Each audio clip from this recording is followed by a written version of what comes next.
Chrysanthemum by Kevin Henkes.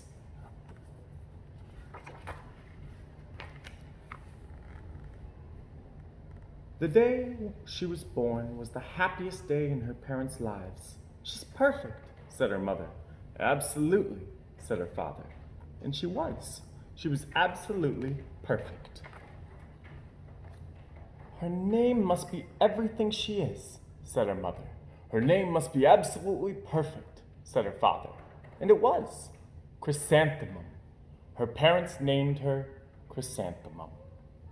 Chrysanthemum grew and grew and grew. And when she was old enough to appreciate it, Chrysanthemum loved her name. She loved the way it sounded when her mother woke her up. She loved the way it sounded when her father called her for dinner. And she loved the way it sounded when she whispered it to herself in the bathroom mirror. Chrysanthemum, chrysanthemum, chrysanthemum. Chrysanthemum loved the way her name looked when it was written with ink or on an envelope. She loved the way it looked when it was written with icing on her birthday cake. And she loved the way it looked when she wrote it herself with her fat orange crayon. Chrysanthemum, chrysanthemum, chrysanthemum. Chrysanthemum thought her name was absolutely perfect. And then she started school. On the first day, Chrysanthemum wore her sunniest dress and her brightest smile. She ran all the way. "Hooray!" said Chrysanthemum. "School!" But when Mrs. Chud took roll call, everyone giggled upon hearing Chrysanthemum's name.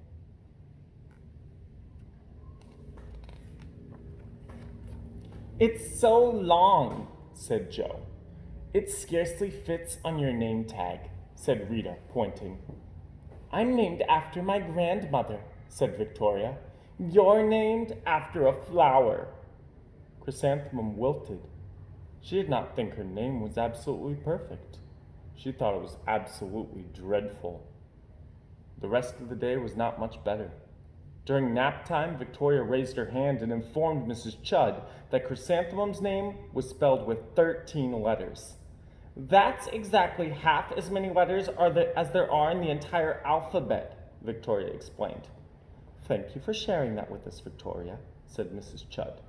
"Now put your head down." "If I had a name like yours, I'd change it," Victoria said, as the students lined up to go home. "I wish I could," thought Chrysanthemum miserably. "Welcome home," said her mother. "Welcome home," said her father. "School's no place for me," said Chrysanthemum. "My name is too long. It scarcely fits on my name tag. And I'm named after a flower." "Oh, pish," said her mother. "Your name is beautiful." "And precious and priceless and fascinating and winsome," said her father. "And it's everything you are," said her mother. "Absolutely perfect," said her father. Chrysanthemum felt much better after her favorite dinner, macaroni and cheese with ketchup, and an evening filled with hugs and kisses and parcheesi. That night, Chrysanthemum dreamed that her name was Jane. It was an extremely pleasant dream. The next morning, Chrysanthemum wore her most favorite and comfortable jumper. She walked to school as slowly as she could. She dragged her feet in the dirt. "Chrysanthemum, chrysanthemum, chrysanthemum," she wrote. "She even looks like a flower," said Victoria as Chrysanthemum entered the playground. "Let's pick her," said Rita, pointing. "Let's smell her," said Joe. Chrysanthemum wilted. She did not think her name was absolutely perfect. She thought it was absolutely dreadful. The rest of the day was not much better. During nap time, Victoria raised her hand and said, "A chrysanthemum is a flower. It lives in a garden with worms and other dirty things." "Thank you for sharing that with us, Victoria," said Mrs. Chud. "Now put your head down." "I just cannot believe your name," Victoria said, as the students lined up to go home. "Neither can I," thought Chrysanthemum miserably. Welcome home, said her mother. Welcome home, said her father. School is no place for me, said Chrysanthemum. They said I even look like a flower. They pretended to pick me and smell me. Oh, pish, said her mother. They're just jealous and envious and begrudging and disconnected and contented and jaundiced, said her father. Who wouldn't be jealous of a name like yours, said her mother. After all, it's absolutely perfect, said her father. Chrysanthemum felt a trifle better after her favorite dessert, chocolate cake with butterscream frosting, and another evening filled with hugs and kisses and parcheesi. That night, Chrysanthemum dreamed that she really was a chrysanthemum. She sprouted leaves and petals. Victoria picked her and plucked the leaves and petals one by one until there was nothing left but a scrawny stem. It was the worst nightmare of Chrysanthemum's life. Chrysanthemum wore her outfit with 7 pockets the next morning. She loaded the pockets with her most prized possessions and her good luck charms. Chrysanthemum took the longest route possible to school. She stopped and stared at each and every flower. Chrysanthemum, chrysanthemum, chrysanthemum, the flowers seemed to say. That morning, the students were introduced to Mrs. Twinkle, the music teacher. Her voice was like something out of a dream, as was everything else about her. The students were speechless. They thought Mrs. Twinkle was an indescribable wonder. They went out of their way to make a nice impression. Mrs. Twinkle led the students in scales. Then she assigned roles for the class musical. Victoria was chosen as the dainty fairy queen.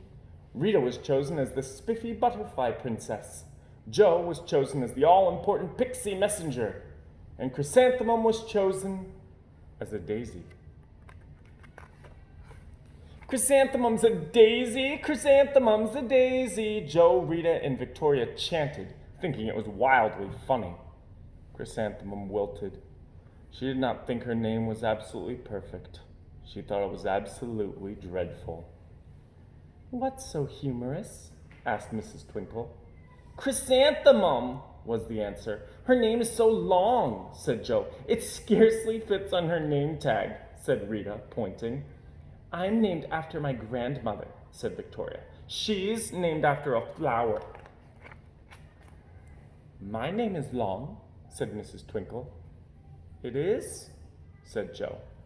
My name would scarcely fit on a name tag, said Mrs. Twinkle. It would, said Rita, pointing. And, said Mrs. Twinkle, I'm named after a flower, too. You are, said Victoria. Yes, said Mrs. Twinkle. My name is Delphinium, Delphinium Twinkle. And if my baby is a girl, I'm considering Chrysanthemum as a name. I think it's absolutely perfect. Chrysanthemum could scarcely believe her ears. She blushed. She beamed. She bloomed. Chrysanthemum, chrysanthemum, chrysanthemum. Jo, Rita, and Victoria looked at Chrysanthemum longingly. Call me Marigold, said Jo. I'm Carnation, said Rita, pointing. My name is Lily of the Valley, said Victoria. Chrysanthemum did not think her name was absolutely perfect. She knew it. Epilogue. Overall, the class musicale was a huge success. Chrysanthemum was absolutely perfect as a daisy. Victoria made the only mistake. She completely forgot her lines as the dainty fairy queen. Chrysanthemum thought it was wildly funny, and she giggled throughout the entire dance of the flowers. Eventually, Miss Twinkle gave birth to a healthy baby girl, and of course, she named her Chrysanthemum. The end.